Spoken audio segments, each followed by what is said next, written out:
आज के समय में विज्ञान ने बहुत तरक्की की है।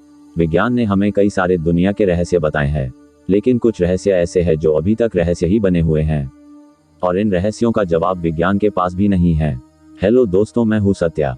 आपको स्वागत करता हूं आपके अपने चैनल द सीक्रेट हिंदी में। तो आइए जानते हैं कुछ ऐसे अनसॉल्व्ड मिस्ट्रीज के बारे में जो आज भी हमारे लिए अबूझ बनी हुई हैं। तैरते पत्थरों का रहस्य रामेश्वरम। हिंदू पौराणिक कथाओं में बताया गया है कि श्री राम ने अपनी पत्नी सीता को रावण से बचाने के लिए श्रीलंका पहुंचने के लिए एक फ्लोटिंग पुल का निर्माण करवाया था। यह फ्लोटिंग ब्रिज राम सेतु या एडम ब्रिज के नाम से जाना जाता है। यह पुल पूरी तरह से फ्लोटिंग पत्थरों से बना हुआ है, लेकिन चौंकाने वाली बात यह है कि इस क्षेत्र के आसपास मौजूद सभी पत्थरों में कुछ पत्थर सामान्य स्थिति में हैं, लेकिन जब इन्हें पानी में डालते हैं तो यह तैरते हैं। इसका बहुत वैज्ञानिकों द्वारा अध्ययन किया जा चुका है, लेकिन वैज्ञानिक इसके पीछे के रहस्य को अभी तक सबके सामने नहीं ला पा सके। बेलेंसिंग चट्टान तमिलनाडु के महाबलीपुरम में एक विशाल चट्टान की तीव्र ढलान पर एक पत्थर रखा हुआ है, जिसे देखने पर यह लगता है कि यह पत्थर कभी भी लुढ़क सकता है। इस चट्टान के 20 फुट ऊपर होने का अनुमान है। यहाँ के लोगों का यह मानना है कि यह भगवान श्री कृष्ण का मक्खन का मटका था जो आसमान से गिरा है। पर्यटक ये देखकर आश्चर्यचकित हैं कि यह चट्टान इतनी तीव्र ढलान पर स्थिर कैसे रह सकती है।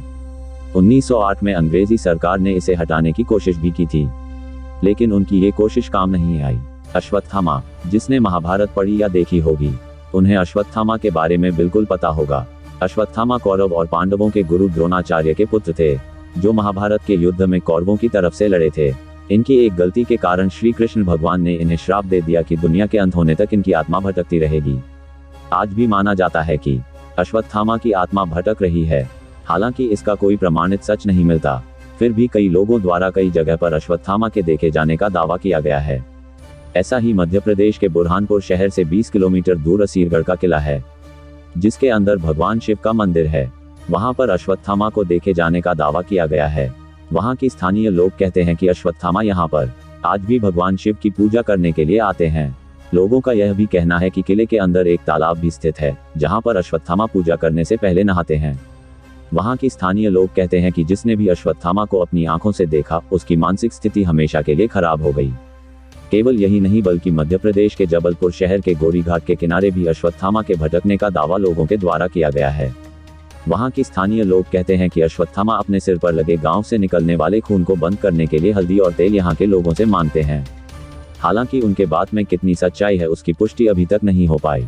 नाजका लाइन्स नाजका रेगिस्तान। दक्षिणी पेरू में स्थित इस रेगिस्तान में कुछ इस तरह की आकृतियां बनी हुई है जो चौंकाने वाली हैं। यह मनुष्यों, पौधों और जानवरों की लगती हैं। इसके अलावा यहाँ पर कुछ सीधी रेखाएं भी देखने को मिली हैं। माना जाता है कि ये रेखाएं 200 BC से इसी तरह मौजूद हैं। ये लाइनें करीब 500 वर्ग किलोमीटर में फैली हैं। हेलीकॉप्टर की मदद से इन्हें और साफ साफ देखा जा सकता है। इसके बारे में ऐसा भी कहा जाता है कि यहाँ दूसरे ग्रह से आए UFO उतरे थे, जिसके चलते सतह पर इतनी संरचनाएं बनी थीं। तिब्बत का यमद्वार। यह दुनिया कई सारी रहस्य से भरी हुई है। यहाँ ना जाने कितने ही सारे जगह ऐसे हैं जिनसे कई सारी रहस्य जुड़े हैं। ऐसा ही एक रहस्य तिब्बत से भी जुड़ा हुआ है। तिब्बत प्राचीन काल में अखंड भारत का हिस्सा हुआ करता था, लेकिन बाद में इसे चीन के द्वारा कब्जे में कर लिया गया। माना जाता है कि तिब्बत में भगवान यमराज का यमद्वार है। मंदिर में बने इस द्वार को मृत्यु के देवता यमराज के घर का प्रवेश द्वार माना जाता है। तिब्बत में दारचेन से 30 मिनट की दूरी पर यह जगह है, जो पवित्र कैलाश पर्वत के रास्ते में पड़ता है। तिब्बत में रहने वाले लोग इस स्थान को चोटेनकांग नदी के नाम से जानते हैं, जिसका मतलब 2 पैर वाले स्तूप है। वहां के लोगों के द्वारा कहा जाता है कि इस जगह पर कोई भी व्यक्ति रात में ठहरकर जीवित नहीं रह सकता। ऐसी कई सारी घटना हो चुकी है। इसके पीछे कितनी वास्तविकता है इसका पता आज तक नहीं लग पाया। पृथ्वी का केंद्र का क्या रहस्य है? अनेक विद्वानों के द्वारा कहा जाता है कि कैलाश पर्वत की जो भौगोलिक स्थिति है, वह धरती का केंद्र बिंदु है।